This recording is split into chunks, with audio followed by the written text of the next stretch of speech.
some people may or may not know, but I have a fairly large business, and I don't talk about it heaps. I know people know I'm in real estate, but me and my business partner started it almost 30 years ago, and it's pretty big. So Jaxson this morning said, "Dad, I've got some business questions for you." And I'm like, okay, that's weird, but all right, let's do it, Jack. He's gonna quick fire the questions and I'll go through them as quickly as I can. Biggest lesson you've learnt in business? I think the biggest lesson I've learned in business is business people are business people, salespeople are salespeople, and just because you're good at sales doesn't mean you should start a business. That's probably the biggest thing I've noticed. My business partner is a phenomenal business person. I'm a good salesperson. I think sometimes people get good at what they do, then they go and open a business and learn running a business is a completely different skill set. That's the first thing. There's actually another one, Jack. It takes time. It just takes a long time. 10 years is nothing in business. Like 20-year mark, I reckon you start to bring it all together. That's what I think. It takes a very long time. Does every business work on the first try? Definitely not. Business and health, how do they work together? Jax, these are some good questions. Business and health are almost the same. They take discipline, they take consistency, and they take focus. So like whether it's business or sales or whatever you're doing within that, you've got to have a structure to your day that allows you to move your business forward. Sometimes people are so busy being busy in their company or their job or their business, they don't actually move it forward. Some tasks will propel you forward each day or step you forward, and some tasks won't. Some stuff's just keeping up with the busyness. Health is the same. Like you've got to push yourself. So like you can go for a walk around, that's fine. That's sort of like a bit like being busy at work. Or you can get on the Stairmaster and go 25 minutes because you did 23 yesterday, just a little bit extra. That's going to move you forward. Business and health is the same. Whenever you're uncomfortable, that's when you're moving forward.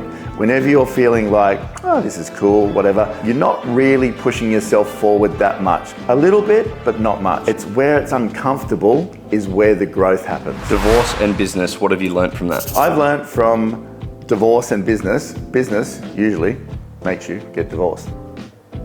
Was that it? That's it.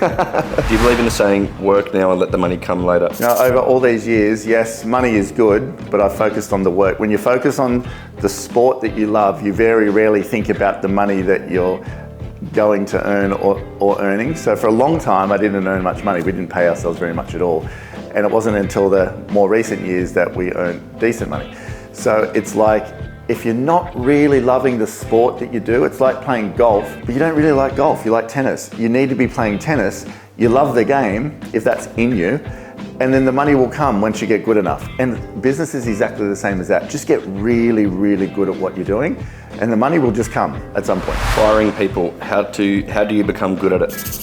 Firing people is like this. I don't think you're a fit for this business. I think we need to part ways. Thanks very much. You're fired. That's about as hard as it is. Unfortunately, you just got to do it sometimes. What's your thoughts on being ruthless in your mission for success? I think successful people are a bit ruthless, and I don't mean that in a bad way. I mean they're ruthless with their time management, they're ruthless with their decision making. I think they push themselves very hard. Doesn't mean you can't be nice, and it doesn't mean you can't take care of everyone around you, but I think they do make hard decisions, and that's what makes them successful. So I think ruthless decision making is more about acting than about just floating along and hoping it works out at some point. I think people who become successful make decisions. Can you tell me about a time that you've nearly given up on your business and what kept you going? Oh, I've nearly given up so many times. I just got sick of sales. I think there's been a few times. Burnout, energy burnout, just got sick of the grind, got sick of the millions of calls. But you go through that, it's like a roller coaster. If a roller coaster was just like this, it'd be very boring. But when it's like that, and the most exhilarating part is like, yoo! So those times, you just got to push through a little bit. If you're still liking what you're doing, and I mean, if you still like the sport that you're doing, real estate's a bit like a sport for me. If you still sort of like it, you just might need a little bit of a breather and then get back into it. A little bit of a break re-engages everything sometimes. It's hard to explain. I just kept going because it's all I knew. When do you think you'll be satisfied in what you've chased for the last 30 years? I'll never be satisfied. There's always something else. It's like the sauna that we just built. I'm just putting a chiller in the shower now. So it's like, I've got all this good stuff for health around the house, and I'm like, okay, what next? We are wired to pursue things. When you're pursuing something, you're the happiest because that's when you grow the most. So no, I'll never be satisfied, but I'm very satisfied with where we're at. I don't wake up every day going, oh, this car will make me happy or this house will make me happy. It's like, what cool thing can we do next? Lastly, what's your number one tip to somebody who's starting a business? If you're starting a business, make sure that you understand what it takes to run a business. To be really open with you, I don't think I'd have the same business without my business partner. Sometimes it's better to have somebody who's got that skill set and you can focus on selling the donuts or selling the shoes or doing whatever you're doing. If you're great at that, maybe get someone to help you on that journey and be a business partner to run the other part of it, because there's a lot of stuff to run a business and grow a business. There's a lot of different skill that's required. That's why I started this whole question thing with that.